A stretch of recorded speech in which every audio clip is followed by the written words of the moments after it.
तो गाइज आज हमारे पास है ये मोनिस्टर ट्रक, जिसकी गाइज आज हम अनबॉक्सिंग करने वाले हैं और साथ में गाइज इसका फुल रिव्यू भी आप लोगों को देने वाले हैं। और मोनिस्टर ट्रक के साथ में गाइज हमारे पास एक मिनी कार भी है जो देखने में काफी ज्यादा प्यारी लग रही है। तो इस मिनी कार की टेस्टिंग और रिव्यू तो हम बाद में करेंगे, पहले इस मोनिस्टर ट्रक को देख लेते हैं। लेकिन क्या ये मोनिस्टर ट्रक जितना ज्यादा इस रैपर के ऊपर देखने में कूल लग रहा है, क्या ये अंदर से इतना ज्यादा कूल होने वाला है? तो चलो गाइज अब फाइनली रिजल्ट आप लोगों के सामने होने वाला है। तो चलो अब इस रैपर को हटाकर इसको पहले अनबॉक्स कर लेते हैं और अब बारी आती है हमारी इस ट्रक को इस रैपर से बाहर निकालने की।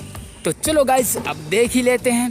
तो गाइज इसको हम बहुत धीरे धीरे से बाहर निकालेंगे कि कहीं इसका रैपर ना फट जाए। और ये रहा गाइज आप लोगों के सामने ये प्यारा सा मोनिस्टर ट्रक, जो वाकई में ही गाइज रैपर के अंदर से भी काफी ज्यादा कूल है। और इसके साथ में मिलता है गाइज हमको ये प्यारा सा कंट्रोल रिमोट, जिसकी सहायता से गाइज हम इस मोनिस्टर ट्रक को चलाते हैं।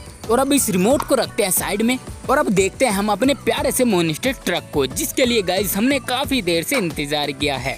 ओ गाइज इस ट्रक का लुक देखो गाइज, इसके बड़े बड़े से टायर। तो पहले इसके साथ में देखते हैं गाइज कि हमें और क्या क्या मिलता है। तो इसके साथ में गाइज मिलती है हमको एक प्यारी सी डाटा केबल, जो इस मोनिस्टर ट्रक को चार्ज करने में हमारी मदद करती है। हमारी नहीं गाइज इस ट्रक की मदद करती है। और अब देखते हैं कि हमें और क्या देखने को मिलता है। और साथ में गाइज मिलती है हमें ये छोटी सी बोतल, जिसमें गाइज वाटर को ऐड करके इसके अंदर डाला जाता है। और यहाँ पर डालने के बाद गाइज ये मोनिस्टर ट्रक इस वाटर को बहुत हीट करता है और हीट करके फिर बाहर निकालता है, जिसे देखकर सच में लगता है गाइज कि आखिर ये सच में रियल स्मोक छोड़ रहा है। और इस नज़ारे को देखकर गाइज आप भी इस मोनिस्टर ट्रक के दीवाने हो जाओगे। तो इस बोतल के अंदर हमने कर लिया है कुछ पानी को ऐड और अब डालते हैं गाइज इस मोनिस्टर ट्रक में।